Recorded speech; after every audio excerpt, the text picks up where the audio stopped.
Posso orar após a... Paz do Senhor, igreja. Amém. Irmãos, Salmo de número 40, verso 2.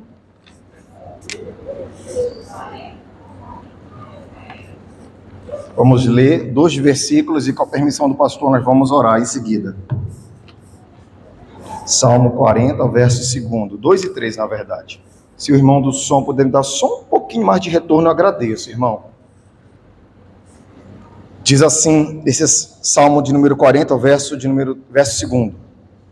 Tirou-me de um lago horrível, de um charco de lodo, pôs os meus pés sobre uma rocha, firmou meus passos, e pôs um novo cântico na minha boca, um hino ao nosso Deus. Muitos o verão e temerão e confiarão no Senhor. Querido Deus, em nome de Jesus, nós estamos na Tua presença. Desde o início desse culto, quando nós aqui chegamos e os Teus filhos e filhas estavam com os joelhos dobrados, orando, Senhor, por todos aqui presentes, orando por esse culto, orando, Senhor, para que tudo seja para a glória do Teu nome. Assim nós te pedimos, Senhor. Esses minutos que nós vamos ouvir a Tua palavra, que ela possa nos moldar, nos converter, nos limpar, nos lavar, que a Tua palavra seja uma boa semente e o nosso coração uma boa terra, Senhor, e que essa semente caia em nosso coração e ela possa dar frutos, Senhor, para a glória do Teu santo nome. E enquanto, Senhor, na unção do Senhor estivermos aqui falando, anunciando, através da Tua palavra, o Senhor possa operar milagres nessa noite, milagre de cura, milagre de libertação, milagre de transformação de vidas, milagre de salvação, salvação aqui nesse lugar e salvação também lá na nossa casa, Senhor, em meio aos nossos entes queridos, lá naquele campo missionário no qual todos nós somos missionários do Senhor, para que os nossos familiares vejam a glória do Senhor expressada em nossas vidas. Abençoa todos aqui nessa igreja, começando pelo pastor da mesma, dê a ele ou continue dando direção, Senhor, que através do Teu servo a Tua palavra seja propagada nessa casa de oração, e veremos aqui, Senhor, nessa igreja, missionários que sirvam ao Senhor com inteireza de coração, e se a igreja se concorda, diga graças a Deus. Podemos assentar a igreja? Irmãos, eu sei da responsabilidade, tenha essa consciência, que é em subir no altar para pregar a palavra de Deus. Aonde quer que eu vá, onde eu, pela misericórdia de Deus, eu recebo o convite, eu gosto de falar que há 14 anos atrás, Jesus me libertou das drogas, em especial do crack. Estou com 36 anos de idade. Nos meus 22, Jesus quebrou os grilhões do inferno que me aprisionavam, que eram as drogas. Sou natural de Belém do Pará, terra onde começou a nossa igreja. Conheço todo o percurso que Daniel Berg e Gunnar Vingre fizeram quando eles chegaram ali em Belém do Pará, no dia 19 de novembro de 1910, percurso que eles fizeram ali, onde eles sentaram para comer manga, conheço tudo. Converti em 2009 em outro ministério, e fui pastor em outro ministério, me desliguei no ano de 2013 para 2014, foi quando eu cheguei em Minas Gerais, conheci minha esposa, casamos, em 2016 saí desse ministério, fui para uma outra igreja, e em 2021, mais especificamente no mês de março, Deus enviou o secretário de missões dessa igreja, que vocês muito bem conhecem, o pastor Alex Moraes, e através dele, lá no meu local de trabalho, eu conheci a Assembleia de Deus, hoje estou aqui. Então, eu sei da responsabilidade que é subir aqui para poder pregar a palavra de Deus, não é brincadeira. Então, acima de tudo, ou de qualquer coisa, de todos, eu quero agradecer ao meu Senhor, pela rica oportunidade que eu tenho de poder estar aqui. E também agradecer ao meu pastor, presidente, pastor Álvaro, que tem permitido e abençoado essas nossas andanças dentro do nosso ministério, pregando a palavra de Deus. E abaixo do pastor Álvaro, quero agradecer ao pastor dessa igreja, o pastor Gilber Donizete, que concordou quando os agentes de missões também, o diácono Lidomar, falou comigo lá na sede na quinta-feira, e também o diácono Fernando. Agradeço de coração, irmãos, os demais obreiros dessa casa de oração, os irmãos todos que nos recebem, a irmã, eu não lembro agora o nome, conversamos, como? Sara, conversamos quinta-feira lá na igreja, lá na sede. Obrigado a todos. Também minha esposa Poliana, que sempre nos acompanha. Irmãos, o tempo é corrido, culto de missão é assim mesmo, estamos aí, eu acho que não tem um culto de missão melhor dentro de um ano, todos são abençoados, mas hoje em especial, porque estamos finalizando o congresso de missão geral. Estivemos esses dias ali na sede, o único dia que eu não pude estar presente foi na quarta-feira no Rio Jordão, e ontem, porque somente ontem que eu tive um tempo livre para estudar essa mensagem que eu estou ministrando hoje. E lá no meu local de trabalho, o irmão me convidou na quinta. Na sexta-feira eu estava trabalhando e veio no meu coração esse salmo que nós vamos ler. Irmãos, nitidamente esse salmo veio no meu coração. Porque eu acredito que não há crente que não tenha passado no lamaçal de vida antes de se render a Jesus. Dificilmente, irmãos, alguém pode falar ou vai falar assim: não, eu sirvo a Cristo, mas eu nasci e cresci num berço cristão e minha vida sempre foi uma bênção. Tem, a gente sabe que tem. Pessoas que cresceram assim, não provaram ou não desfrutaram do pecado do mundo. Mas são raras essas pessoas na igreja, nós sabemos disso. A maioria de nós viemos da mentira, das drogas, do engano, das falsas religiões. Viemos de caminhos tortuosos e contrários à salvação, contrários à palavra de Deus. Então esse Salmo 40, Davi, ele vai expressar as situações que ele estava passando, como um paralelo à nossa vida. Aos 16 para 17 anos de idade, eu conheci as drogas. Numa vida totalmente perdida, errada, errônea e contrária à cruz de Cristo. Caminhava a passos largos para a perdição. E a maioria de nós, irmãos, éramos assim.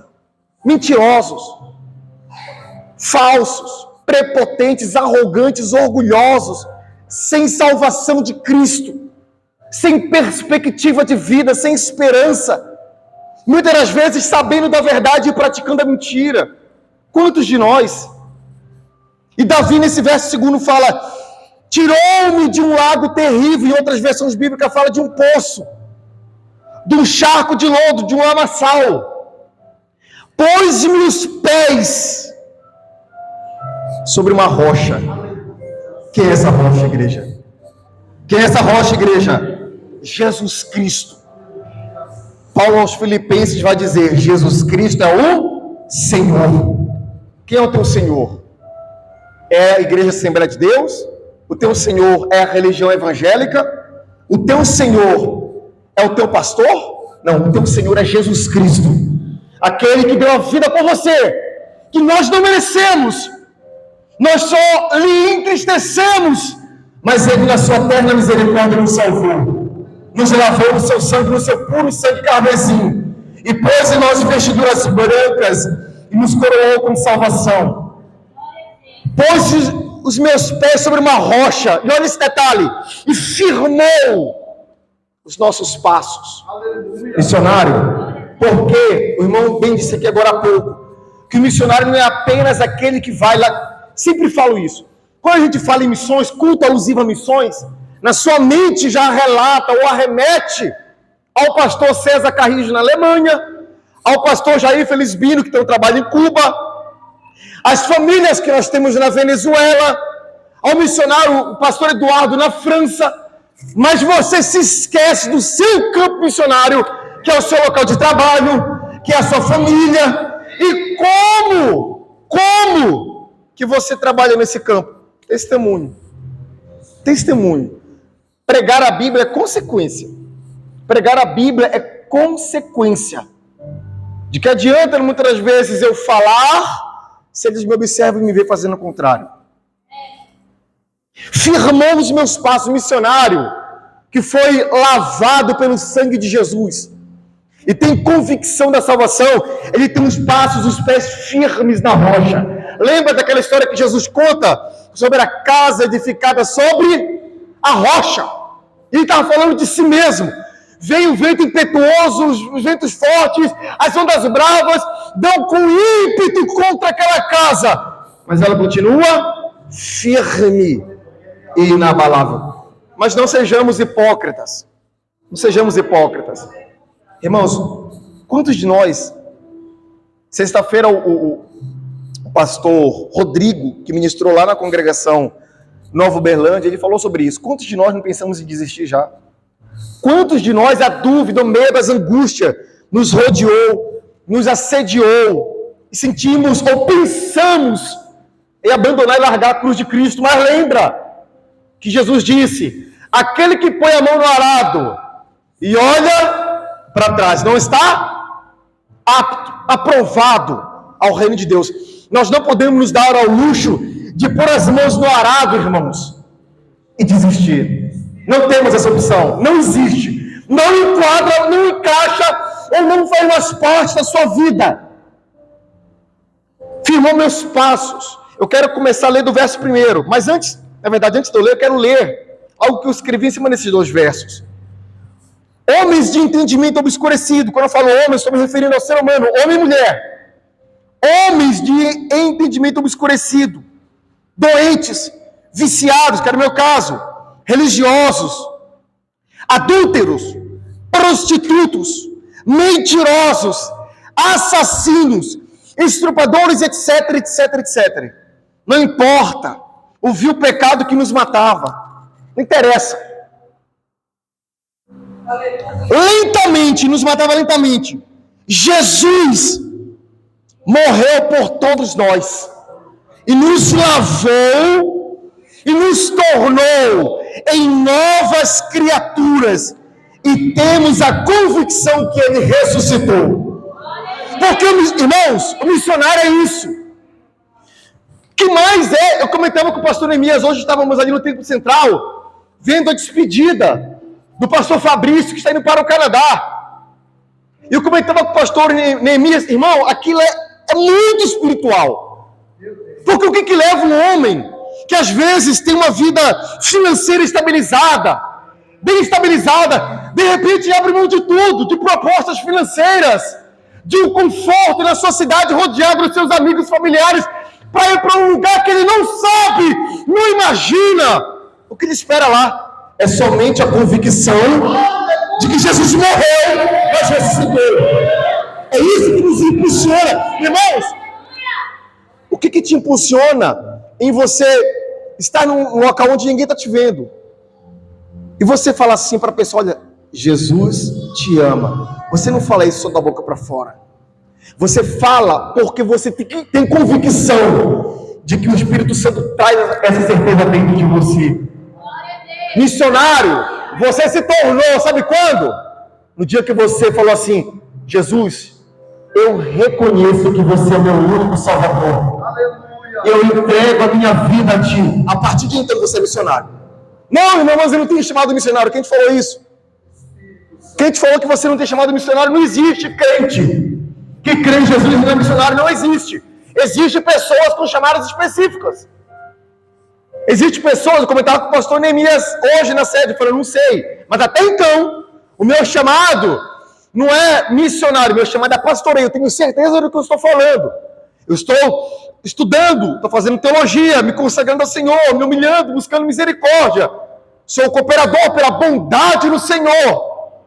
Se Deus quiser e for da sua santa vontade, futuramente serei consagrado a um diácono. Será para mim uma honra, uma alegria tamanha. E lá na frente, bem lá na frente, depois de muitas provações, de muitos desertos, se for da vontade dele, eu serei um pastor. Estou me consagrando a Deus para isso. Mas esse é meu chamado. De repente o seu chamado é ir. Você ainda não tem essa convicção. Você não sabe o dia de amanhã. Mas com chamado específico para ir ou para ficar aqui, nós temos a obrigação de falar daquele que morreu por nós e ressuscitou. Como diz no verso 2, vivíamos num charco de lodo. Irmãos, faça uma autoanálise na sua vida, do presente momento para trás. Dá nojo de coisas que falávamos, pensávamos e fazíamos. Você sabe disso. Todos nós. Num charco de lodo, num puro lamaçal de vida. Mas Ele me salvou e firmou os meus passos sobre uma rocha. Sabemos que essa rocha é Ele mesmo, aleluia. Firmou nossos passos e colocou louvores em nossos lábios. Mas temos que ter a consciência de que tudo isso que Ele fez por nós não ficou parado no tempo. Temos que constantemente levar esse Jesus Cristo a milhares de vidas perdidas como éramos outrora. Missão não é só para quem vai. Missão é para todos nós que um dia firmamos nossos pés em Jesus. Temos, olha isso, que evangelizar todos ao nosso redor, não apenas com palavras, mas principalmente que eles vejam a glória de Jesus refletida em nossas vidas. Missionário tem uma grande gratidão por estar com os pés firmados na rocha. E, consequentemente, ele quer levar esse Jesus para as demais pessoas. Não tem como, irmãos. Não tem como. Quem um dia recebeu Jesus, quem um dia provou da sua salvação, querer reter para si. Não tem, irmãos, é impossível eu ter recebido o Espírito Santo. A salvação de Deus tomou a minha vida. Eu tenho certeza que se eu deitar o pó dessa terra agora, a minha alma subirá para o reino de Deus. É impossível eu não querer falar de tal acontecimento para as demais pessoas. Não tem como, irmãos. Nós temos esse prazer, essa alegria de falar de Jesus. Não podemos reter tamanha salvação apenas para nós. Temos que, com afinco, propagar a Cristo a todos ao nosso redor. Olha isso. Pois fomos libertos para libertar, fomos salvos para salvar. Quem pode glorificar a Deus, igreja?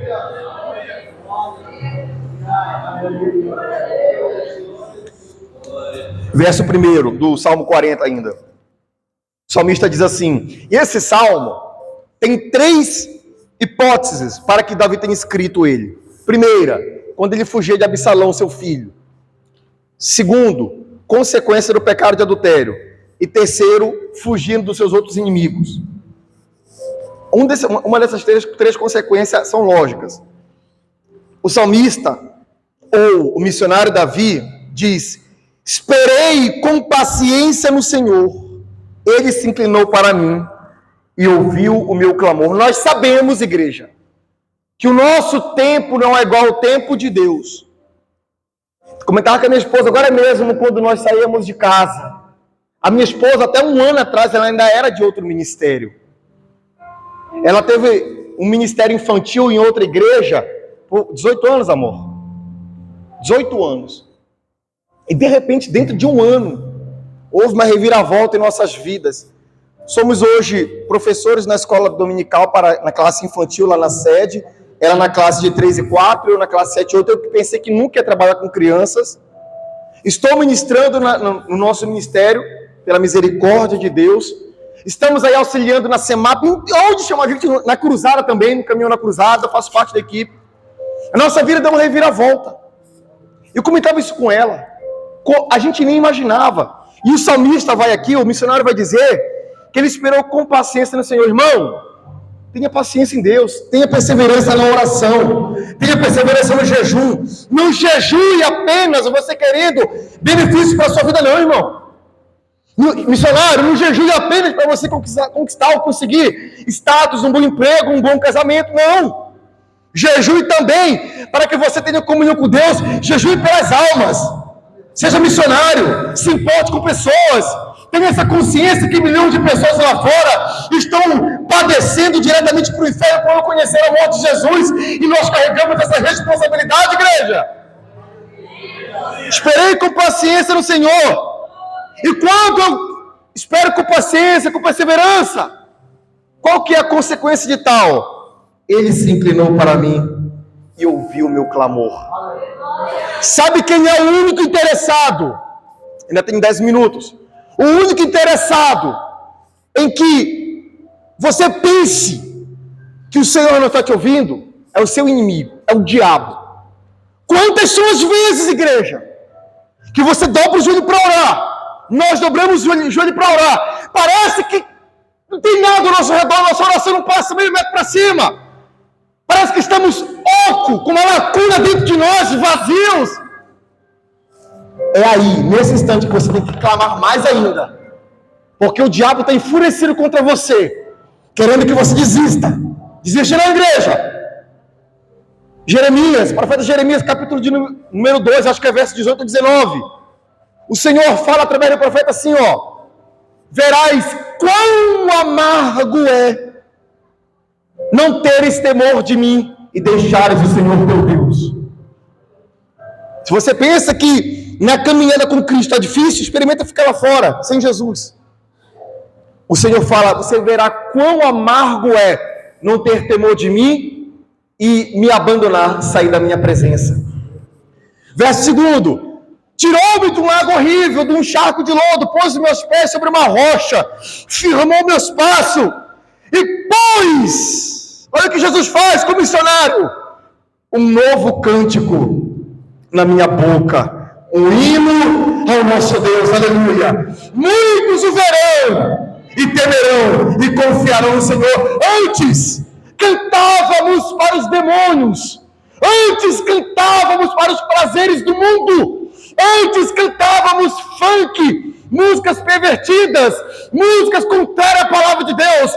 Hoje cantamos louvores ao nosso Senhor, porque Ele colocou um novo cântico em nossos lábios, e as pessoas verão essa transformação em nossas vidas e adorarão ao Rei dos Reis. E através de você, igreja, vidas se renderão a Cristo Jesus. Glória a Deus, louvado é o nome de Jesus, louvado é Ele, igreja. Verso 4, bem-aventurado, ou seja, feliz, o homem, o ser humano, que põe no Senhor a sua confiança, e que não respeita, ou seja, não se inclina aos soberbos, nem aos que se desviam para a mentira. Feliz é o homem, a mulher, o missionário, que põe no Senhor a sua confiança. Quantos testemunhos nós temos na igreja, de missionários em determinados locais, ou situações, de que não tinha como continuar, não tinha como passar dali, e o Senhor foi lá e proveu milagre, porque a confiança deles está depositada no Senhor, e não nos soberbos. Tem um verso de Jeremias, que muitas pessoas interpretam errado. Maldito o homem que confia. Maldito o homem que confia. Então quer dizer que eu não posso confiar na outra pessoa. Isso é uma má interpretação. Quando a Bíblia fala maldito o homem que confia no homem, está se referindo que você deixa de confiar em Deus para se apoiar na promessa do ser humano. Isso não quer dizer que eu não tenho o pastor Juber como amigo e não confio nele. Não é isso. Não é isso. Maldito homem que confia no homem. Deixe de confiar em Deus para confiar no seu braço forte. Você tem que depositar sua confiança em Deus. Você vai evangelizar, não pense em você que eu vou evangelizar, vai ter aqui uma varinha mágica, vai fazer um pirim-pim-pim e a pessoa vai aceitar Jesus na hora. Tem casos que sim, mas normalmente nós estamos fazendo o quê? Semeando. E essas sementes vão crescer e dar frutos, igreja. O que nós não podemos parar de fazer é falar de Jesus. Em especial, ou especialmente com as nossas vidas.